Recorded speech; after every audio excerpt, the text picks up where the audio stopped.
Okay, I said there are all sorts of tips going around about extended lockdowns and in the regional areas and just how long we've got these restrictions in place.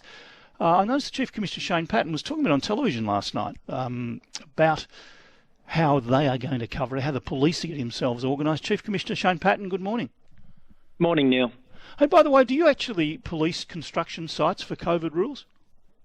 No, we don't. The authorised officers do. We attend there where there's an issue and they need some assistance, or if it's outside hours and there's some deliberate breaches occurring. But as a general rule, no, we do provide that assistance, though. Now, you've done some reorganisation of the way you work. You are expecting restrictions until at least the end of next year, correct? Oh, no, I don't know whether we're expecting restrictions till then. What we've done is I've established two permanent COVID-19 commands, one of them being a response command to deal with the response to COVID-19, and the other is a quarantine command. Now, that doesn't mean that we're expecting restrictions till the end of 22, but that's when I've put it in place out of an abundance of caution. So you'll have the COVID police working until the end of next year, just in case. Yeah, well, that's right. If it folds up, if someone says, "Oh, great, we're out of restrictions in January or February," we'll say fantastic, and we'll close up these commands if there's not a need. But just to give some context, Neil, for the past, since March last year, we've had our State Police Operations Centre stood up. It's over 500 days. And that's where we run our fire operations and the like from. So to normalise those operations, we're moving them out of there, and that COVID-19 response plan will be run by a commander and some core positions, so that they control all of our operations, all of our responses to, if you like, the Sentinel and the border things, all those sort of things. As well as a separate command for our hotel quarantine operations. Well, how many police will it involve under those two commands? Yeah, we already have them there to a degree. We're just making some core positions. So we'll have what would be 30. We'll make sure that there's 30 permanent people in our command structure in the response command. They'll also have, as they currently do, like another 60-odd who are seconded in from the regions. And obviously what is currently Operation Tide Watch, which will be our quarantine command, that'll have about 14 core positions at the command level, and they'll continue to second through the people as they currently do. You're talking about over 100 senior officers then in the two groups? 60, 30 plus 14. Well, yeah, the 60 aren't senior officers, they're people who are seconded in, but in effect 40, 44, 45 core senior officers to command both of those areas, so we have continuity and stability. So how many police would be working on COVID issues as of now? Oh, at the moment, over 1,500, 1,600, including PSOs, on a daily basis. Yeah, there's a fair bit there. Do you need more numbers? Do you need more troops? I think any person in charge of any organisation would always say they need more troops, but there's no doubt it's a stretch. But we routinely talk with government, and we've got our staff allocation model. We've been talking with government over that, and we're talking with the Police Association soon, looking at what numbers we do need in terms of the demands being made by COVID. You can always do with more, but the reality is we're very fortunate. We've got the benefit of the 3,135 we've got over the past 4 years. Are you training police at the moment? I beg your pardon, Neil? Are you training police at the moment? Yeah, we are. When I say 3,135, we're in the last year of that rollout. So that's made it where we have the flexibility to be able to bring in these extras. But there's no doubt it gets pretty tight when you're up on the border and you're dividing metro and rural. It certainly does place a demand on us, and we do cut back on some of those proactive policing services. But it's just the reality of where we exist. So that's what worried me. I heard you say last night that the COVID is the biggest game in town. I mean, that makes me worry a bit about crime isn't the biggest game in town. Why is COVID the biggest game in town? Oh, well, I think COVID is the biggest game in town for us at the moment. I mean, crime is a permanent, road policing is a permanent, public order. All of these things are permanent issues we deal with on a daily basis. But given the impact that COVID-19 is having on the Victorian community, the restrictions it's placing on everyone through the transmission, the impact on people being locked down, and our requirements to support the Chief Health Officer's guidelines and restrictions and the enforcement activities, the risk that it poses to the state and the country, I mean, that's obvious. I'm not a health expert, but that is obvious to everybody, I think. So for us, it is the biggest game in town. So, I mean, you talked about being stretched and proactive policing. Underlying all that is the possibility, because it's the biggest game in town, because you're so stretched, that other issues can't be addressed as you wish, like the road toll, like crime, like proactive policing to stop crime. I mean, it must be having an impact on the community. Oh, it certainly takes away from some of those proactive areas that we'd like to be involved in. There's no doubt about that. But we're still coping quite well, really. That's, we still have all of our investigations for the major jobs going and everything. But yes, you're quite right. Does that mean that there's not as many people who are out enforcing in-road policing, or there's not as many visible foot patrols or general business as usual?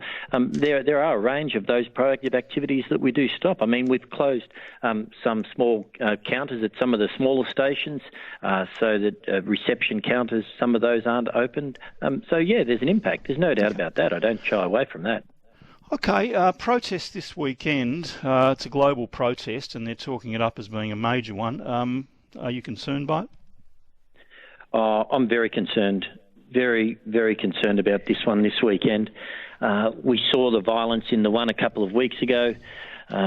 Intelligence suggests that some people are indicating violence as well coming into this one this weekend. We'll be doing everything we can to prevent people attending and to enforce as well. But I would just simply urge anyone not to come in. We don't want to see this occurring. We don't want the spread of the virus. But importantly, there's a whole, they're key factors, but there's a whole lot of concern about people coming in and the violence that may be displayed. So you'll have a lot of numbers there, I assume? We will have a huge amount of numbers at this protest, Neil. I'm hopeful we can prevent it occurring. That's my intention, because we don't want to be in any confrontation at all. People, we are, I've said this often, we are the protest capital of the world, and Victoria Police are very, very accommodating when protests are able to be run. We're happy to accommodate them, but now's not that time. The Chief Health Officer directions say that this can't occur. We don't have a choice in the matter. We will do everything we can to stop it occurring. I just urge people to really reconsider the risk that they're placing on themselves by attending. Firstly, if parents and children, if they come in, if there's violence like we saw last time, they're placing themselves at risk. The risk of transmission of the virus. It's not about disagreeing with the government approach or anything like that. This is about common sense. People just shouldn't be coming in. Will you, if necessary, be going back to the pepper spray and the non-lethal bullets, the rubber bullets as they're described? Oh, we will certainly have our options there and available. There's no doubt about that. I would hope we don't have to get to our crowd control equipment, but if necessary and when appropriate, we will use that if it has to be the case, yes. Zero tolerance? What's zero tolerance, Neil? I mean, the reality for us is anyone who attends is breaking the law, and we will try and stop anyone attending. And if they come there, anyone is liable to be arrested, and we would process as many people as we can, because this protest can't go. The risk of it becoming a super spreader event from the potential flow of the virus, that's what I'm told. The risk of violence in the city, it doesn't make sense for it to occur when the vast majority of people are doing the right thing, and the impact this could have is huge. So I'd simply just, again, implore, plead, urge with everyone, don't come in. It can't go ahead. Are you looking at, as suggested in the past, at stopping public transport? Yes, that's something I'm actively exploring at the moment with government and transport, and trying to understand the consequences of that and whether it's feasible. But it's an active consideration at the moment, which we'll determine in the next day or two. Well, good luck with it. A caller wants to know whether, with the reduced numbers, have you had to reduce the number of roadside drug tests or breath tests? Yes, we have. And that is also, though, because of the risk of transmission, we've been in discussions with the Police Association, and because of the risk of transmission, we have, from the booze bust perspective and a drug bust perspective, that's altered. But we're still, when people are intercepted, when they're obviously affected, or when random patrol cars are intercepting them, they're still doing that. But from a drug and booze bust perspective, that has been impacted. Do you know how much? What percentage is down? Oh, yeah, it's down a significant percentage, Neil.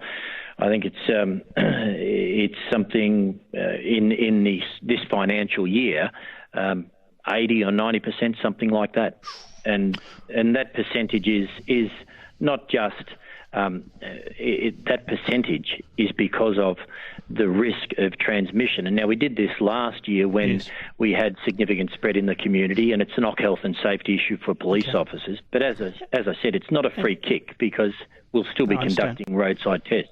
And just finally, it'll be a big issue, grand final night. I think there'll be, if ever there's going to be compliance fatigue, it'll be then, the night of the game. Would you go around, knock on doors, make sure people are not getting together and watching the game?